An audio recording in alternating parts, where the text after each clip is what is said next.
अरे बड़े मियाँ दीवाने ऐसे न बनो, ये जीवन कैसे जीना है हमसे सुनो।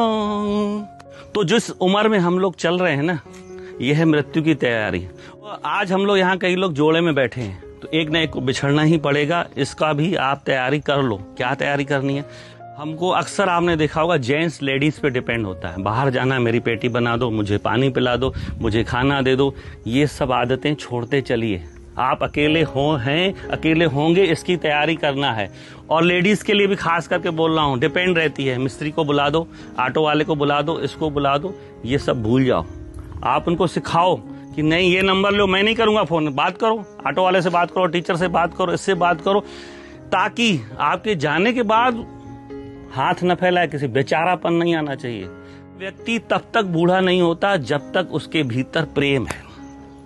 आपने देखा होगा 50 साल 60 साल में जैसे जैसे लोग चिड़चिड़ापन, गुस्सा, फ्लक्चुएशन होता है, वो जल्दी बीमार होगा, बुढ़ा होगा, जल्दी मरेगा भी। प्रेम करो पड़ोसी से, घर से, भले कितने ही बुरे हों, कितना बुरा पड़ोसी हो ना आपका, आप अपना नेचर मत छोड़ो। चंदन के ऊपर कितने भी सांप लपेट जाए, चंदन अपना खुशबू नहीं छोड़ता। वैसे हमको बनना है। कितना भी पड़ोसी किस प्रकार का हो, आप तो मुस्कुरा के नमस्ते करो। दूसरा, एक जैन धर्म में पर्व आता है क्षमा, वो साल में एक बार आता है, आप तो रोज मनाओ ना। अपने घर में भी हमको वानप्रस्थ जीवन बिताना है। वानप्रस्थ का मतलब क्या होता है? पीठ अपने घर की तरफ, मुंडी जंगल की तरफ। आपसे जब सलाह मांगी जाए तब दीजिए, बिना पूछे सलाह बिल्कुल मत दीजिए। दूसरी बात, उनके काम का सम्मान करें। जनरेशन गैप है, वो जो काम कर रहे हैं ना हम नहीं कर पाएंगे, हमने जो काम किया वो भी नहीं कर पाएंगे। तो हमको उनको जीवन स्वतंत्र जीने दें, उनका कभी भी उनके दखल अंदाजी बिल्कुल न करें। दूसरा, कल भी मैं समझा रहा था, आज भी समझा रहा हूँ, हम इंसान एक प्राणी हैं, पंछियों की तरह, जानवरों की तरह। उनके आप प्राकृतिक रूप को देखिए तो आपने देखा होगा, बच्चा जब पैदा होता है माँ बड़ा प्यार कराती है, दूध पिलाती है, उसको दाना खिला देती है, लेकिन एक एज आने के बाद उसको अपने से दूर भी कर देती है। तो हमको अपने से दूर करना है, उनके जीवन में कभी दखल अंदाजी नहीं करना है। और कई बार लेडीज को देखा है, बहू ऐसे आ गई, बहू ऐसे आ गई। अरे वो अपना घर छोड़ के आई है, अपना परिवार, अपना बचपन छोड़ के आई है किसी को, तो अपने पति पर भी हक न जमाएगी तो किस पे हक जमाएगी? आप अपने पति पे हक जमाते हो, आप जमाते हो ना।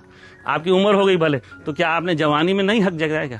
उसको बल्कि सम्मान देना चाहिए। अपनी तैयारी कीजिए, हमें कैसे जीना है। आपने जो कमाया है ना धन संपदा, वो अपने ऊपर जरूर खर्च करें। मरने के बाद लोग लूट जाएंगे। और दूसरा, जो आपने जमा करके रखा बच्चों के लिए, क्या बहुत अच्छी बात है, लेकिन अपने जीते जी जरूर उनको जल्दबाजी मत करें। बहुत लोग करते हैं, अरे भैया मैं तो फुर्सत हो जाऊं, प्रॉपर्टी लिख के दे दिया, ये तुमको आया, ये तुमको आया। वो कभी मत कीजिए, वसीयत बना दीजिए। तो पैसा जो हमारा होता है, रुपया होता है, वो हमारी दूसरी औलाद होता है। पहली सांसारिक औलाद तो हो देख लिया आपने, भगवान ने जो दी। ये सांसारिक, ये दूसरी औलाद है जो पहली से कभी कभी दूसरी ज्यादा काम आती है। तो अपने स्वास्थ्य की सुरक्षा के लिए इसको बचा के रखे, जाने के बाद तो ले ही जाएंगे। अपने संघर्षों की कहानी बच्चों को जरूर सुनाएं, लेकिन प्रेरणा के रूप में। कभी उनको ये एहसास न कराएं कि मैंने तुम्हारे लिए किया, मैंने तुमको ऐसा बनाया। एहसान मत जताएं उनके ऊपर। भगवान ने आपको अगर पैदा किया इस धरती पर, अपने फर्ज पूरे किए, वो आपका फर्ज था। आपके माँ बाप ने भी आपको पाला बड़ा किया, आपको रास्ता दिया, तो आपका भी फर्ज था बच्चों को अच्छी शिक्षा देना, अच्छा मार्गदर्शन देना, ये आपका फर्ज था।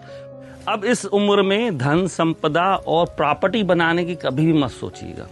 ये सबसे बड़ी बीमारी है। आप एक जमीन खरीद लो, प्लाट खरीद लो, मकान खरीद, जो खरीदे आपने अच्छी है, प्रॉपर्टी पड़ी है, अब नया प्लान मत करिएगा, नहीं तो आपको बीमारियों से ज्यादा कुछ नहीं देंगे। आप एक दिन घर में आप 50 लाख रख के देख लो, दूसरे दिन आपको बीपी बढ़ जाएगा, शुगर आ जाएगी। एक जमीन खरीद लो, उसको बाउंड्री बनाना, ये कब्जा कर रहा है, ये कर रहा है, इसी चिंता में आप अपने आप को और बीमार कर दोगे। तो जो है उससे संतुष्ट रहिए, अपना जीवन मस्त करिए। इस उम्र में लोग आ करके खाने पीने की तरह ज्यादा आकर्षित होते हैं। तो खान पान भी आप दवाई जैसे लो, सुबह 2 गोली, शाम को 2 गोली। जितना शरीर को ऊर्जा की जरूरत है ना, उतना ही लीजिए। अगर ज्यादा लेंगे ना, वो भी आपको बीमार करेगा और अस्वस्थ करेगा। तो उसको अपने आप को फिटनेस, अपने को स्वस्थ बना के रखना है। तो पहला जो है खान पान। आज सबसे अमीर आदमी जानते हैं क्या है?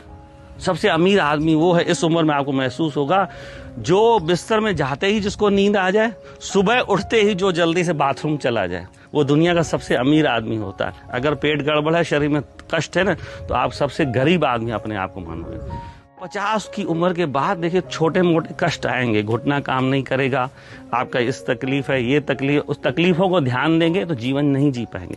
ये अब अपना एक दोस्त मान लीजिए तकलीफों को भी। आपके दर्द ठीक है, उसके साथ ही जीना है, खत्म नहीं करना। बीपी आपकी खत्म नहीं होगी, शुगर खत्म नहीं होगी, हार्ट खत्म, उनका ख्याल रखना है, नियमित जांच कराना है, डॉक्टर के पास जाना है, उनको केयर करना है खान पान से, दवाइयों से। लेकिन उसको गंभीरता में लेंगे ना तो नहीं जी पाएंगे। अगर हमको मन मस्त रखना है तो आपने देखा होगा बीमार आदमी भी मस्त जीते हैं। आपने राजेश खन्ना की फिल्म आनंद देखी थी ना, कितना महीना था मरने के लिए, लेकिन मस्त जिया ना। तो हम उन सब चीजों को, नेगेटिव चीजों को भी पॉजिटिव में बदल सकते हैं। उम्र आते आते शरीर में गंदगी भी आएगी, चेहरा भी झुर्राएगा। अपनी साफ सफाई, अपने आप को मेंटेन बढ़िया कीजिए, लेकिन ध्यान कीजिए ओवर मत कीजिए। बहुत लोग अपने बाल काले कर लेते हैं, अपने आप को बढ़िया क्रीम लगा लेंगे, तो आप एक भद्दे बुढ़े नजर आएंगे। आप सुंदर प्रौढ़ भी नजर, पेड़ बड़ा हो जाता है, घना हो जाता है, तो प्रौढ़ हो गया तो अच्छा लगता है ना। इंदिरा गांधी जब थी तो उसके बाल आधे सफेद, तो कितनी सुंदर दिखती थी, कुरूप लगती थी क्या। मोदी जी 15 साल से हम देख रहे हैं, 20 साल से देख रहे हैं, काले बाल देखे, सफेद बाल। आज कल मैंने अभी उनका जन्मदिन पे वीडियो देखा, कितना सुंदर लग रहा था। अगर मोदी के बाल कोई काले कर दे, बताइए कैसा लगेगा। तो भाई साहब, लेडीज थोड़ा बहुत कर लेती, चल जाता है, लेकिन जेंट्स लोग कभी मत किए। बाल आपके झड़ जाएं, आप आडवाणी जैसे सुंदर दिखेंगे। आप उसको, आडवाणी को अगर विग पहना दिया कैसा लगेगा। तो आप ये मत भूल जाइए, आप हम दूसरों को दिखाने के लिए लाल पीला नीला पहन लेते, मत पहने। उम्र के हिसाब से कपड़ा अच्छा लगता है। आप सफेद भी पहनोगे तो मस्त जचोगे।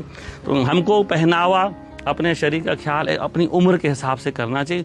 छोटी छोटी ट्रिप जरूर बनाएगी। जैसे आप हमारे यहाँ घूमने आए ना, कहीं भी आसपास लगे, हफ्ते के लिए, 4 दिन के लिए, 5 दिन के लिए, तो मन आपका बदलेगा। नहीं तो घर में बैठे बैठे आप नेगेटिव हो जाएंगे। सोशल मीडिया आया है, बिल्कुल जुड़े रहिए, कोई खराब नहीं है। दोस्त मिलेंगे, यार मिलेंगे, आपका टाइम पास अच्छा, ज्ञान भी मिलेगा। लेकिन नेगेटिव खराब खबरें, न्यूज में चक्कर में मत पड़िए, नहीं तो दिमाग भेजा आपका खराब हो जाएगा। चलिए, आज की सभा समाप्त हुई।